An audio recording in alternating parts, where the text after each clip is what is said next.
ज़कात, उसकी अहमियत, फ़र्ज़ियत और मुसारफ। रिसेंटली लेक्चर में हमने ज़कात की फ़र्ज़ियत और मफ़हूम के बारे में पढ़ा था।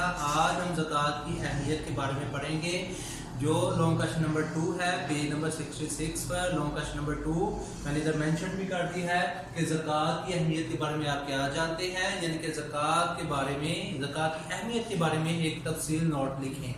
जैसे मैंने पॉइंट में मेंशन कर दिया ज़कात की अहमियत, इसका जवाब है पेज नंबर 65 पर। दूसरा पैराग्राफ है अहमियत। ज़कात की अहमियत इस वाक़या से भी ज़ाहिर होती है, जैसे रिसेंटली लेक्चर में भी मैंने आपको बताया है कि एक गिरोह ने बारगाह नबूवत में दाखिल होकर यानी कि किसके बारे में पूछा, कुरानी यानी कि इस्लामी तालीमात के बारे में पूछा, तो आप सल्लल्लाहु अलैहि वसल्लम ने सबसे पहले नमाज कायम करो और ज़कात अदा करो यानी कि देने के हुक्म के बारे में बार बार दोहराया गया। यानी कि आपसे जब किसी ने एक गिरोह ने पूछा कुरान इस्लाम की तालीमात, तो आपने सबसे पहले क्या फरमाया कि ज़कात अदा करो, नमाज कायम करो और ज़कात देने का हुक्म बार बार दोहराया गया है।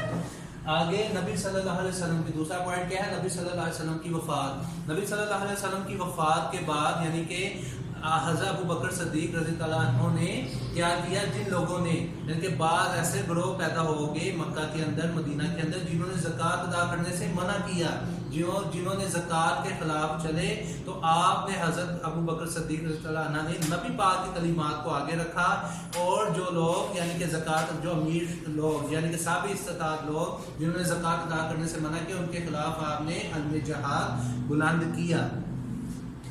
आगे जैसे तीसरा पॉइंट जहाद, जिसके बारे में पहले आपको मेंशन बता दिया है कि आपने क्या किया, जहाद यानी कि जिन लोगों ने यानी कि ज़कात अदा करने से मना किया, इनकार किया, तो हज़रत अबू बकर सिद्दीक़ ने नबी की तालीमात को आगे रखते हुए उनके खिलाफ जहाद की। आगे पॉइंट नंबर 4, कुरान की रूह से। कुरान मजीद में अक्सर मुकामात पर नमाज के साथ साथ ज़कात का भी जिक्र बार बार दोहराया गया है। कुरान मजीद में बाकायदा वजाहत के तौर पर फरमाया गया है। वो सूरह, कौन सी सूरत में, सूरह तौबा में, यानी कि इसकी 2-3 आयात का मैं तर्जुमा बता देता हूँ आपको। कुरान मजीद में फरमाया गया कि जो लोग सोना और चांदी सेन के रखते हैं, सेन के रखते हैं, जमा करके रखते हैं, यानी कि अल्लाह की राह में वो खर्च नहीं करते। जो अमीर शख्स, जो साबित इस्तात लोग सोना और चांदी को जमा करके रखते हैं और अल्लाह की राह में खर्च नहीं करते, तो क़यामत के दिन क्या किया जाएगा, इसी सोने और चांदी को यानी कि उनके सोने और चांदी को और जमा शुदा माल को क्या किया जाएगा, जहन्नुम की आग में तपाया जाएगा, यानी कि गर्म किया जाएगा। फिर इसके साथ क्या किया जाएगा, फिर इसके साथ इनके मुंहों पर और इनकी पीठों को दागा जाएगा, यानी कि यही सोना चांदी और यही जो माल है उसको जहन्नुम की आग में छुपाया जाएगा। और फिर उसके बाद क्या किया जाएगा, इसी सोना चांदी को चांदी के साथ ये इनके मुंहों पर लगाई जाएगी और उसके बाद इनकी पीठों पे लगाया जाएगा, और फिर कहा जाएगा ये वही माल है जो तुम जमा करके रखते थे, आप इस अज़ाब आतिश का मजा चखो जो तुम दुनिया में अपने लिए जमा करके लाए हो। आगे पॉइंट नंबर 5, समाजी फलाह बहबूद। ज़कात जो है समाजी फलाह बहबूद का, समाजी फलाह बहबूद यानी कि माशरे की बेहतरी का एक बहुत बड़ा जरिया है, यानी कि ज़कात से समाज में फलाह बहबूद बेहतरी आती है। ज़कात समाजी फलाह बहबूद का बेहतरीन जरिया है। इससे क्या होता है कि दौलत जो है चंद हाथों में जमा होने की बजाय यानी कि गर्दिश में आ जाती है और माशरे के गरीब और मुफलिस लोगों तक जो दौलत है वो पहुंच जाती है। आगे पॉइंट नंबर 6 क्या है, माल की मोहब्बत। माल की मोहब्बत निकालने का बेहतरीन जरिया क्या है कि आप जो है ज़कात अदा करें।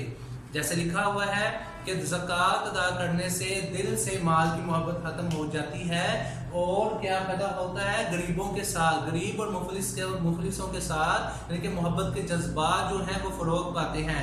एक अमीर शख्स जो है अगर अपने माल में से ज़कात अदा करेगा तो फिर उसके अंदर क्या पैदा होगा, गरीबों के साथ हमदर्दी, ठीक है, वो इसी हमदर्दी के तहत वो और उसके अंदर जज्बा पैदा होगा कि ज़्यादा से ज़्यादा वो गरीब अफराद की, मुखलिस लोगों की माली लिहाज से अमदाद करे।